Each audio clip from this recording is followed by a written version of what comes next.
I couldn't bear the thought of being stuck with a pregnant woman, making me raise the child alone. His eyes showed disgust, but a big smile spread across his face, knowing this day would come. Even though I had seen it coming, I quickly went to my room, returned with some papers, and handed them to Adam. His face twisted in shock. "What the hell? What's this all of a sudden?" he yelled. "Well, it was your idea. Now, sign it quickly. I'll submit it tomorrow," I said firmly. His face turned red with anger as my words hit him hard. "Watch closely," I declared. "I'll make you regret how you've treated and looked down on me all this time. My name is Rachel. I'm a 31-year-old housewife. Until 5 years ago, I worked for a big mobile company. I met Adam Johnson, my boss, when I was 26. We quickly fell in love and got married. Adam, who was 5 years older than me, was very reliable, especially when teaching me the job as a newcomer who didn't know much.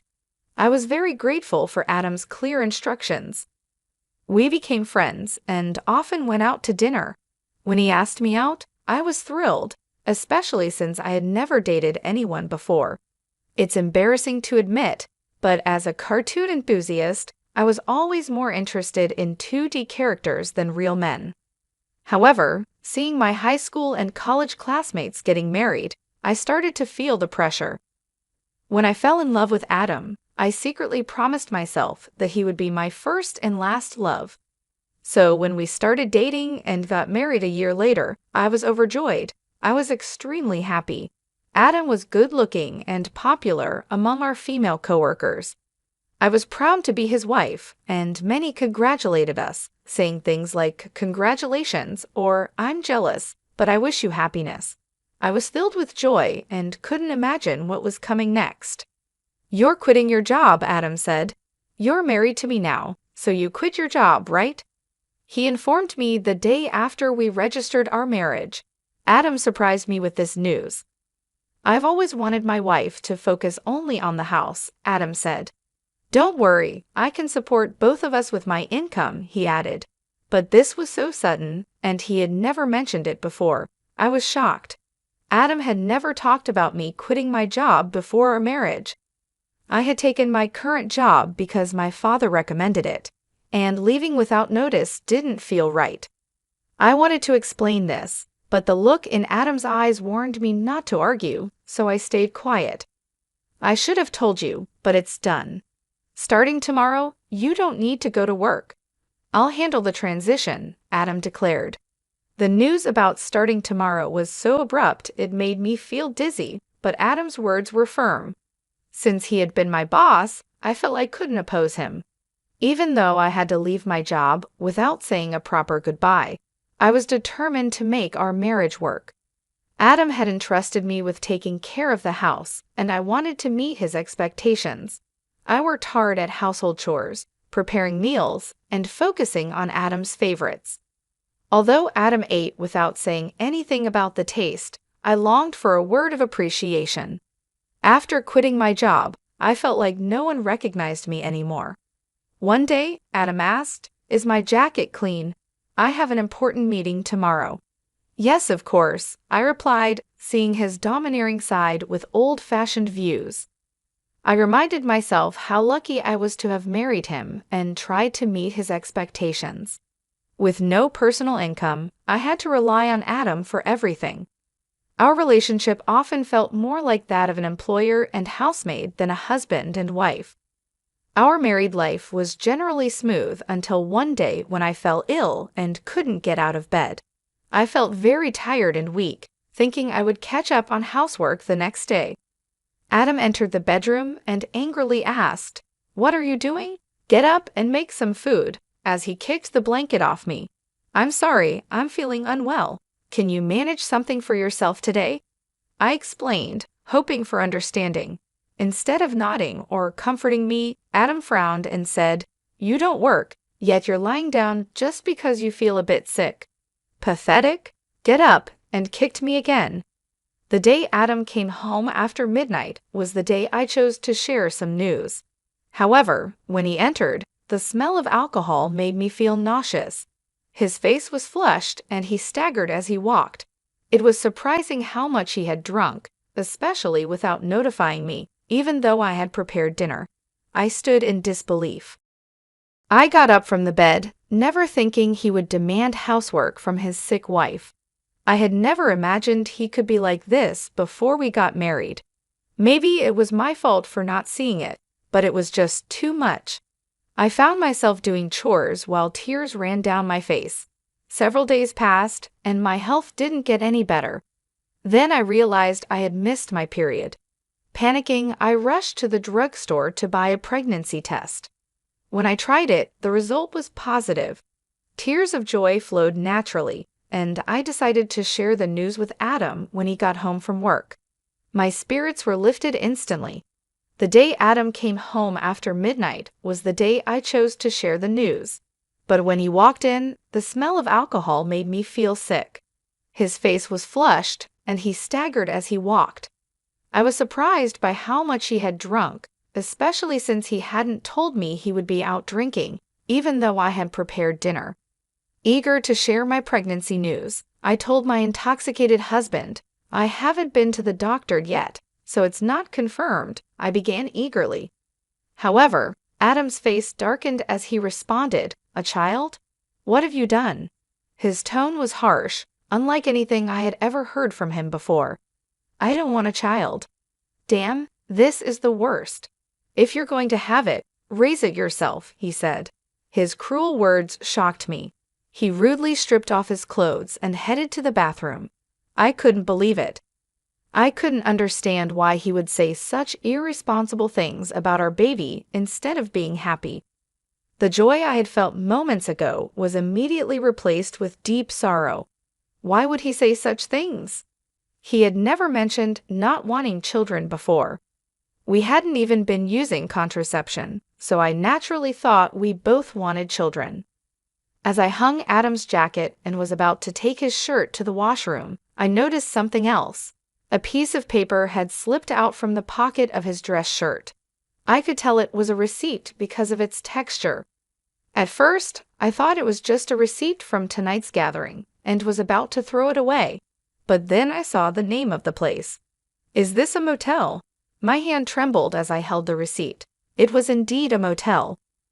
The shock of this discovery weighed heavily on my heart.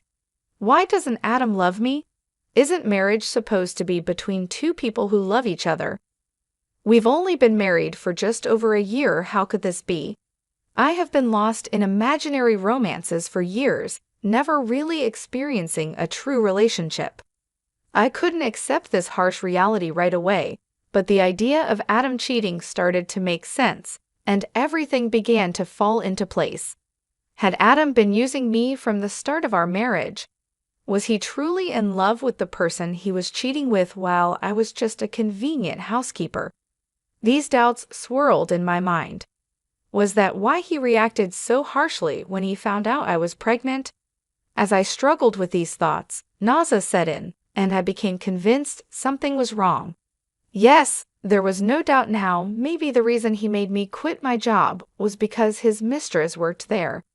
Everything started to make sense, as if he had married me for stability, not love. The line between reality and my imagination became blurry, but I couldn't deny the cruel words he had said after learning about my pregnancy. That day, I decided to gather evidence of Adam's cheating. From then on, his cold behavior toward me was undeniable. It was as if he couldn't forgive me for getting pregnant. Even though he knew I was suffering from morning sickness, he would deliberately eat smelly foods near me and criticize my housework, forcing me to redo tasks. My pregnant body had to endure a lot, and my heart felt heavy. Despite this, I continued to investigate his affair. Adam never let go of his cell phone, even taking it with him to the bathroom, making it impossible for me to sneak a look. When I secretly checked Adam's room, it was always neat and tidy, with nothing incriminating in sight. He was meticulous at work, and his desk was always in perfect order. I realized it would be challenging to catch him off guard directly.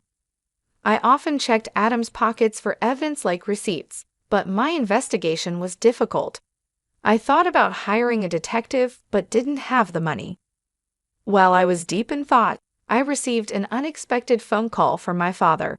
"Hello, it's me, your dad. How are you?" he asked. Surprised by his call, given his busy schedule, I replied, "Dad, what's going on? Aren't you busy with work?" "My employees have been doing well, so I'm not that busy," he explained. My father, the CEO of a company in Italy, was always a workaholic. I didn't have many childhood memories of playing with him, but I respected his dedication to his job. His unexpected call left me curious about the reason. "So what's happening?" I asked. My father then revealed a shocking truth. "Is that really true?" I asked in disbelief. "Yes, he's not the type to lie." "I want you to believe me," my father reassured me.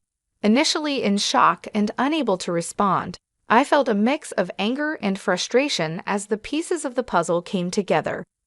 "Thank you, Dad. I'll do my best," I replied. I thanked him before hanging up the phone.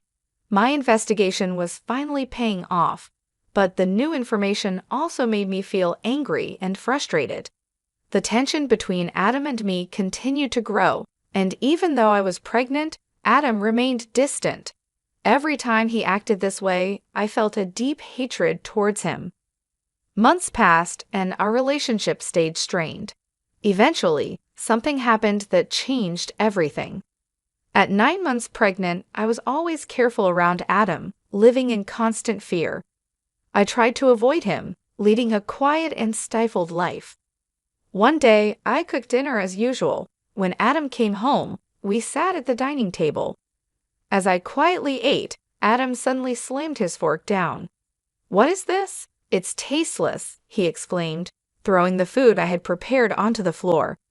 I was shocked by his outburst and tried to understand what had just happened.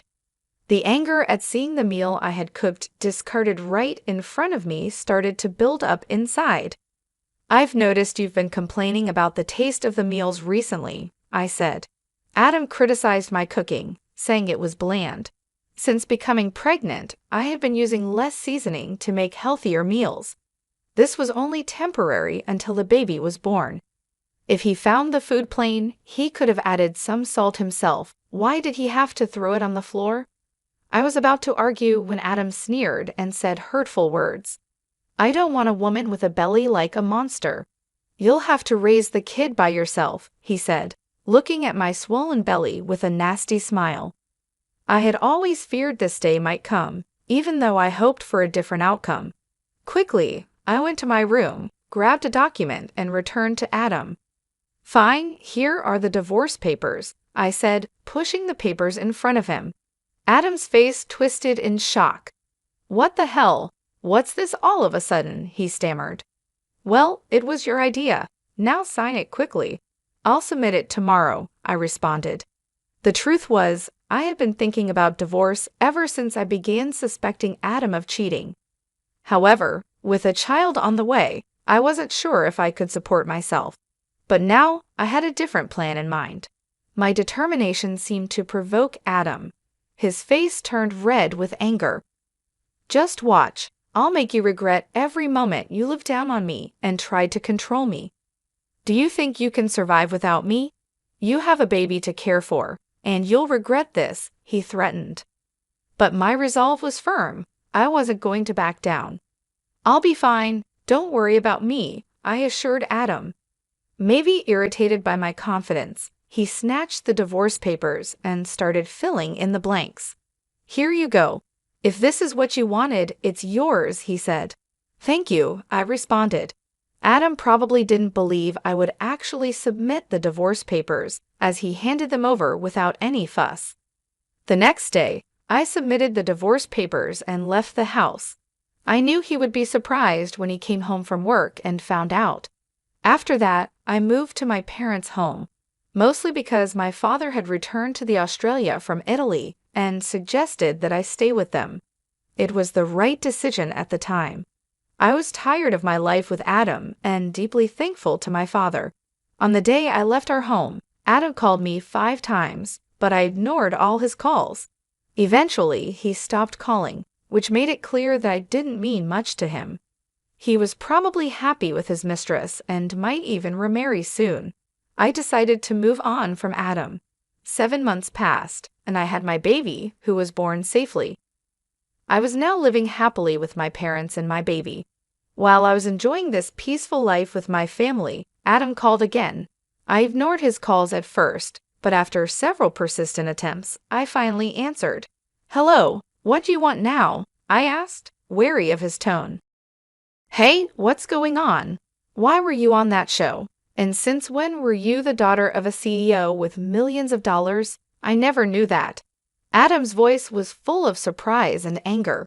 It turned out that Adam had seen a TV show that aired after I returned to my family home. I had been featured on the show because of my father's role as the CEO of a well-known global tech company. The show highlighted the lavish lifestyle of the CEO's family, and during the interview, they mentioned our family's wealth, estimating it at around $40 million.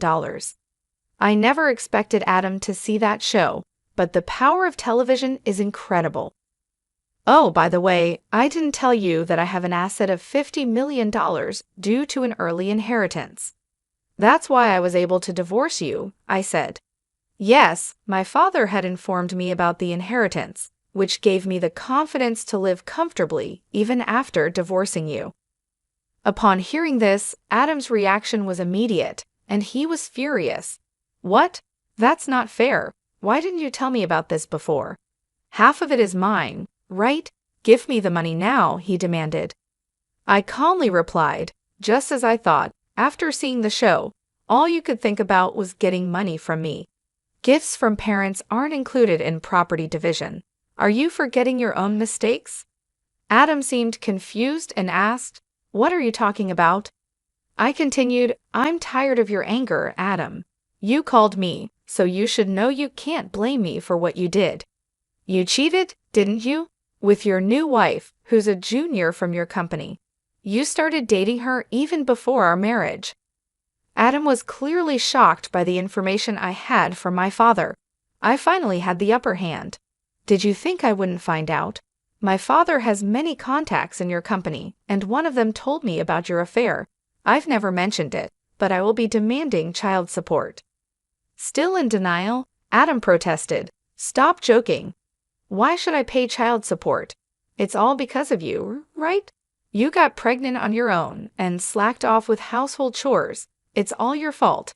Hearing Adam blame me without apologizing for his own mistakes was unbelievable. I couldn't believe I was ever married to someone so lacking in common sense. I knew then that leaving him was the right decision. Adam continued, "I'm broke. My wife spent all the money I earned, and now I'm in debt," he pleaded. Hearing his pathetic excuse, my anger turned into sheer disbelief. I never wanted to deal with such an unreasonable person again. With that thought, I firmly gripped my phone and said, "What are you talking about? Do you even realize how ridiculous you sound? I never want to deal with you again. I'll have my lawyer handle the child support. Don't ever call me again, and you will not see the child anymore. Goodbye." "Hey, wait," he called out, but I quickly hung up the phone. Afterward, I blocked Adam's number and took a deep breath.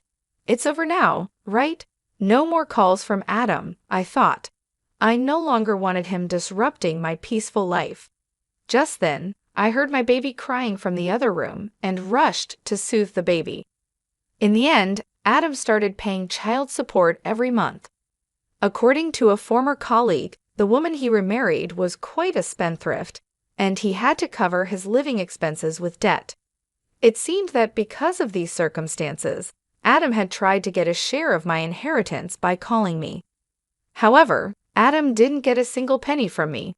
Now, his expenses were more than his income, and he was struggling.